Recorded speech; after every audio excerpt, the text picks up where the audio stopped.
So hinge method, pretty straightforward. I've already prepped my graphic up here, and I've already prepped this for a hinge method. You can use any kind of masking tape. You want to make sure you're using a tape that's not going to damage the wall, so no duct tape. And you want to get it positioned exactly where you want it. And so when I'm doing a full wall mural, I'm going to measure from the top of the wall, and I'm going to do a top-down measurement. So the reason I do that is because usually the ceiling is your straightest part of the room. Some people will measure from the left wall or the right wall or the floor. I don't recommend that. Even floors can be, they're not always going to be flush. They're not always going to be straight. So top down, measure from the ceiling. Make sure you have a good measurement across the board, and always print a couple inch overlap, top to bottom, side to side. Make sure you have enough graphic to overlap, and then you can trim that off. That's the easy part. So I've got my graphic pretty much where I want it. What I'm going to just show you is how easy this is to install. And if anybody wants to step up and give it a go, I'm all for it. So we're going to just start with a couple inches at the top. I'm going to peel this off the liner, fold my liner back so that I have a handle. A lot of people will cut this liner. I don't like doing that. Then I don't have a handle to reach up and grab that graphic when I want to start pulling more liner. So I do a nice fold, do a nice crease of that liner. It doesn't have to be perfectly straight. It doesn't matter. So if I'm totally sure I like my graphic there, I can go for it. All right. Smooth it down with your finger, grab your squeegee, and start going to town. This is repositionable, so if I get this down and I realize that I need to pull the whole thing up, I can do that. Now, hopefully I do that early on and I'm not trying to pull this whole graphic up. So I can figure that out right away without potentially stretching this graphic. But because it's a semi-rigid film, it really doesn't stretch hardly at all. So I'm happy with it. I like where it is. Now I can pull my tape off and just go to town.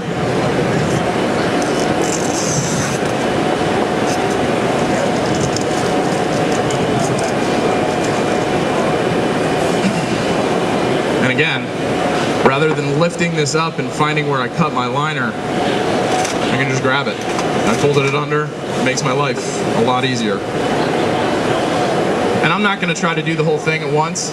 I'm going to try and do, 6 inches at a time, 4 inches at a time. Going left to right, you want to keep it horizontal. There's no reason to get crazy and go down all the way down over here and then leave this unsqueegeed. So keep it nice and horizontal. Keep it all the way across as you're going. And if you're getting some wrinkles or spots you missed with your squeegee, just push them out. Okay. We call this our most friendly face stack to install for a reason. It's because it's almost impossible to get a wrinkle in it. If anybody answer why I'd always want to do a 1-inch overlap with a vinyl film rather than wallpaper cutting it. Well, that's a good point. He said that the walls aren't always straight, and that's a good point. You might have a curve in the wall, you might have a bend in the drywall, something like that. The biggest reason is, I don't care whose vinyl it is, what grade of vinyl it is, how good the quality is. Vinyl's always going to shrink a little bit, and especially when you put inks on it, those inks can swell the vinyl, okay? And so if you do a butt cut or a butt seam or a wallpaper seam, you might leave some paint showing, a couple weeks from now as that vinyl settles, as it kind of goes back to its original shape.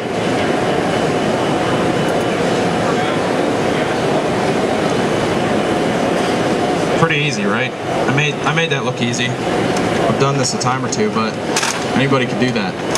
I promise. So I'm going to pass around a couple samples of that. I mentioned already the wall noodle product. Wall noodle is really designed for poster size stuff. So you could classify this as a poster size graphic as well, and I could have used wall noodle here. The only difference between wall noodle and ROODLE is the adhesive. The wall noodle actually has a microsphere adhesive, much like a Post-it note, so it's never going to damage a wall. It's never going to pull any paint, even if it's not a great paint job. It's not going to pull the paint. But it's such a light tack that it's really not designed to do full wall murals. We're very confident in the ROODLE being a full wall mural type product because it has a standard removable adhesive. So I'm going to pass around both these samples. The ROODLE is not laminated, so you can see the printed surface. The wall noodle has our wood grain laminate, which is available in 6 different finishes to kind of create a more textured look on your wall. Yeah. That's a great question. Define texture. See, you put me on the spot, I put you on the spot.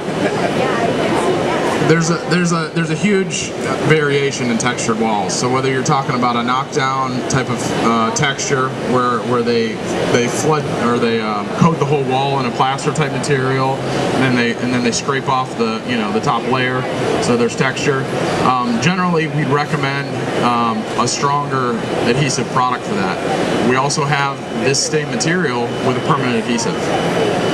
Okay, so that's more for a textured wall. A textured drywall or sheetrock type wall, it still might pull some paint, but I guarantee that you're not going to find any really good removable that will stick to that. That kind of texture is kind of a little too much for a standard removable adhesive. If we're talking about really textured walls, we have another product that's in there that you'll see for rough textured concrete and brick mortar called Rough Wrap. So Rough Wrap is designed to take on the texture and conform to a wall where otherwise you'd just be sticking to the flat parts. The Rough Wrap will actually melt down into the wall and create a painted-on look. But that's more for your concrete, your brick,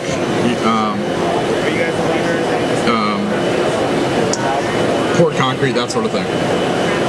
Any other questions on ROODLE, Noodle, that whole family? All right.